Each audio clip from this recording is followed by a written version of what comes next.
In the first Crackdown game, a genetically enhanced agent took back the streets from the gun-toting gangs, a bit like Robocop but with less emotional baggage. Now, we fast forward 10 years and the coastal metropolis of Pacific City is overrun with a vigilante terrorist group called the Cell, and by night is swarmed by mutated zombie freaks. Essentially, it's Blackpool. It's Blackpool. The only person who can bring justice back to the streets is the agent. There's no doubt this title looks very pretty, and as you punch, kick, blast and explosively demolish your way around the city, you level up your agent by collecting orbs, allowing him to be better equipped, punch and kick harder, jump increasingly fantastic distances. And I've got to say, orb collecting is pretty addictive. It's probably why they put the word crack in the title.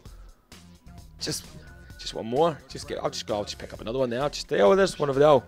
We'll just get that one, and that's me. Then that's me. One more after that. One more. Give us an orb. I suck yolks for an orb, man. I suck yolks. Unfortunately, not everything is quite so Moorish. While using the UV shotgun to blast away a gaggle of freaks and putting the hell out of a Cell stronghold is fairly satisfying, a major issue arises with jumping and general movement. Far too often you find yourself wondering if you're going to grab onto a ledge or window frame or plummet, not to your death, but to a frustrating sigh-inducing restart, which is gotta be how Noel Edmonds feels every time a fresh moron starts a new game of Deal or No Deal. Just pick a box. Well, my favourite number is just pick a box! It's just box picking! The targeting system also is a bit frustrating, often locking onto stationary vehicles' back wheels rather than the rocket launching terrorist that's currently unloading into your face and crotch. All of this only serves to highlight the actual content, and gameplay is incredibly repetitive. Activate 3 agency units, which will reveal a nest of mutant freaks, travel to said nest, and defend a UV light beacon from relentless hordes until it's ready to blow the nest away, and repeat until boredom, which is about 20 minutes.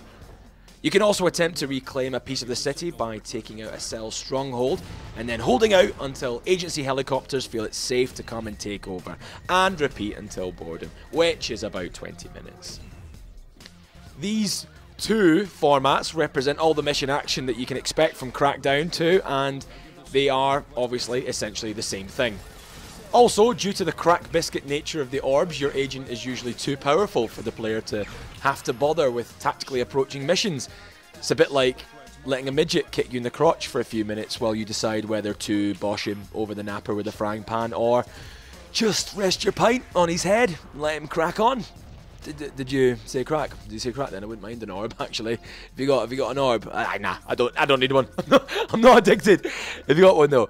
Come on, give us one.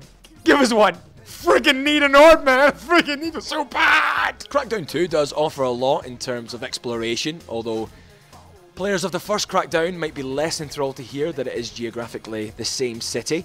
Sound design is good, meaty explosions, snarling mutants, and the authoritative voice of command sporadically commenting and often condemning your actions. But apart from that, a real sense of progression is really missing, both in terms of gameplay and progression from original to the sequel. Using a car as a handheld weapon, fun. Multiple explosions, good. Classic fun. Mashing hordes of zombies, rated. Swimming, bad. Targeting, why? Mission variety, no it isn't. Jumping, no thanks. More jumping, I said no thanks. Jumping and not catching things, I'll do it if you give me an orb. Endless jumping, give me an orb, man! I need an orb here. Snort it.